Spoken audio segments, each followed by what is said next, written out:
अस्सलाम वालेकुम नाज़रीन, आप देख रहे हैं KPN-HD में हूँ Salma Halik. Rawalakot principal elementary college Syed Shafqat Hussain Shah अपनी मुद्दत मुलाजमत पूरी करके रिटायर्ड हो गए। उनके एजाज में एलिमेंट्री कॉलेज स्टाफ की जानिब से ज़ेरे सदारत साबिक डिवीजनल डायरेक्टर इल्ताफ खान एक पुरवकार अलविदाई तकरीब का इनेकाद किया गया। तकरीब में DGD CRD Raja Naseer, director DIE Syed Tufail Hussain Gardezi, divisional director Poonch Sardar Arshad Azad, सदर टीचर ऑर्गेनाइजेशन पुंछ मुजीद सरदार के अलावा आजाद कश्मीर भर से रिटायर्ड हाजिर सर्विस मुअल्लिमीन अफसरान ने शिरकत की।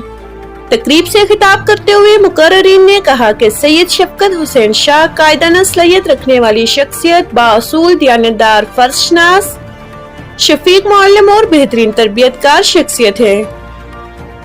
उन्होंने अपनी मुद्दत मुलाजमत के दौरान महकमा तालीम में बेहतरी लाने और मुअल्लिमीन की तरबियत के लिए हमेशा जिम्मेदाराना किरदार अदा किया। हम तवक्को करते हैं कि वो रिटायरमेंट के बाद भी अपनी सलाहियतों को बरोकार लाते हुए तजुर्बे की बुनियाद पर शोबा तालीम में अपना किरदार अदा करते रहेंगे। मुअल्लिमीन महकमा तालीम में उनकी खिदमत को हमेशा याद रखा जाएगा। मुकर्ररीन का कहना था, हम मौसूफ की काबिलियत और खिदमत को खराज तहसीन पेश करते हैं। मुअल्लिमीन ने इन्हें तोहफ़े भी पेश किए। आखिर में सैयद शफकत हुसैन शाह ने तमाम मेहमानों का शुक्रिया अदा किया।